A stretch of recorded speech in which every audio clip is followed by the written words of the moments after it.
Hey Gold Rush fans, episode 18, Buzzified, it's in the books, so let's break it down. Welcome back everybody to Gold Rush Minute. If you're new to the channel or a subscriber, I'm Gold Rush Minute, where I break down the most recent episode of Gold Rush and all the spin-offs. We talk about the miners and go over past episodes of the series. So this week we had Parker, Fred, and Dozer Dave featured. So let's start with Team Turn. So the three-man crew, they're running the Three Amigos Cup, and so far they've mined less than 6 ounces of gold. The crew, they are shooting for 30 ounces of gold this season. So the announcer for this episode, he was making that deal sound so good, buying this turnkey operation. He was telling us how the Eagle is part of the deal and how much it's worth. It honestly made me think of Ric Flair from the WCW wrestling days. I dress myself in $100 pleated slacks. Who made this coat?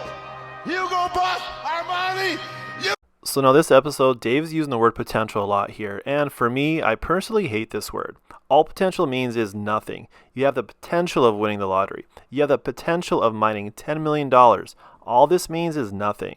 So now my rant's over, so let's talk about what the guys actually did this week. So this week, the Eagle was shut down twice due to the conveyor belt being jammed. They did resecure the piece of rubber to prevent this happening in the future. They dug a little deeper into the Three Amigos cut, and the potential of better gold, it's waiting for them.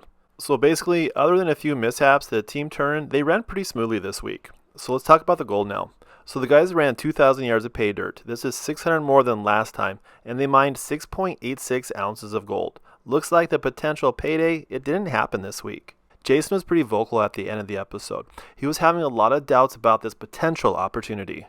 Next up is Parker. So Parker's Yukon operation was featured this week, and it's sad to know that they're done in the Yukon in only a few more episodes. Tyson and Mitch, they had to move Big Red over to his new home this episode and get sluicing the runway cut. To make a long story short though, they got it done and they were sluicing pretty quick. So other than moving Big Red into its new home, Parker's crew were able to run all week with no major issues or setbacks. So let's talk about the gold now. So the season's winding down, and the crew, they moved Big Red into its final position for the season. This week they had both plants running. Slucifer had the biggest total of 336 ounces of gold from the payback cut, and Big Red had 51 ounces from the airstrip cut. Hey everybody, I just want to take a moment and thank everybody that has subscribed to the channel, and if you haven't, it only takes a moment and it's free to do.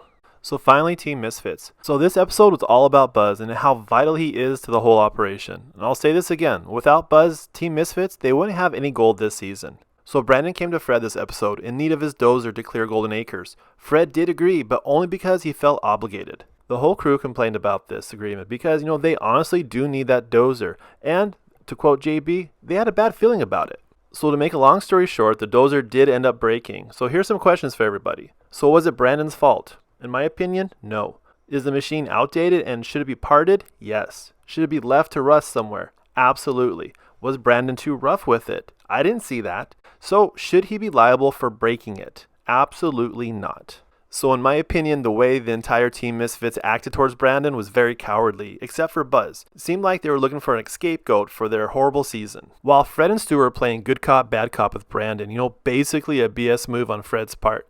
The real miner of Team Misfits, he was fixing the situation. Buzz didn't complain. He fixes the issue and he gets going. Once again, Buzz single-handedly saves the day again. So awesome job, Buzz. So after the belly aching of being down for 24 hours, in which that downtime is not the deciding factor in this season anymore, the guys ran 1,800 yards of pay dirt. So let's say they ran 5 days instead of 6, so they ran 360 yards of pay dirt a day, 30 yards of pay dirt an hour, and to me, that doesn't seem like it's too much. So they did mine 18 ounces of gold this week, giving them 111 ounces of gold for the season. This does leave them 389 ounces short of that 500 ounce goal. There you have it, Gold Rush fans. If you like the content and you want to see more, please subscribe to my channel. It's free to do, and I greatly appreciate it. Till the next time.